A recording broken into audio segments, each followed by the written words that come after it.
Tidak semua anak bisa menyampaikan masalah penglihatan yang dialaminya. Padahal, gangguan penglihatan pada anak yang tidak terdeteksi dapat mempengaruhi aktivitasnya, baik saat belajar maupun bermain. Dalam beberapa kasus, masalah penglihatan anak dapat diatasi dengan penggunaan kacamata anak. Mari kita bahas pentingnya penggunaan kacamata pada anak dengan kelainan refraksi. Apa itu kelainan refraksi? Kelainan refraksi adalah kondisi di mana cahaya yang masuk ke dalam mata tidak dapat difokuskan dengan jelas. Hal ini membuat bayangan benda terlihat buram atau tidak tajam.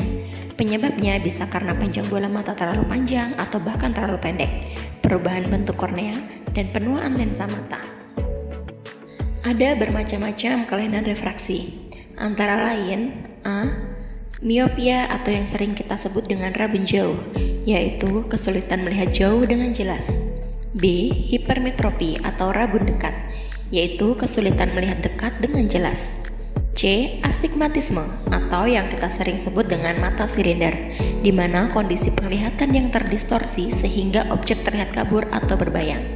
Dan yang D. Presbiopia atau mata tua, penurunan penglihatan yang terjadi pada usia lebih dari 40 tahun hingga kemampuan melihat dekat atau membaca berkurang.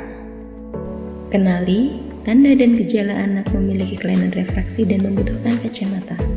Yang pertama, penglihatan kabur dan tidak dapat melihat objek dengan jelas. Yang kedua, mengernyitkan dan memicingkan mata saat melihat. Yang ketiga, mendekat untuk melihat.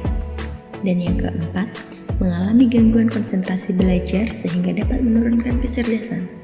Yang kelima, mata berair dan lelah. Yang keenam, anak sering menggosok mata. Mengapa anak dengan kelainan refraksi perlu menggunakan kacamata?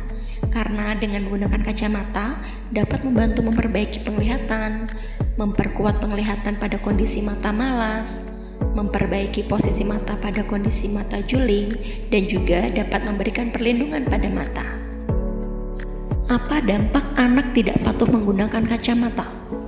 Anak dengan kelainan refraksi namun tidak memakai kacamata dapat menyebabkan amblyopia atau mata malas, di mana otak hanya memproses informasi visual dari satu mata yang dominan. Akibatnya, anak mengalami gangguan belajar dan dapat menurunkan kecerdasan dan penurunan prestasi belajarnya. Bahkan, pada anak yang tidak langsung mendapatkan penanganan, dapat menyebabkan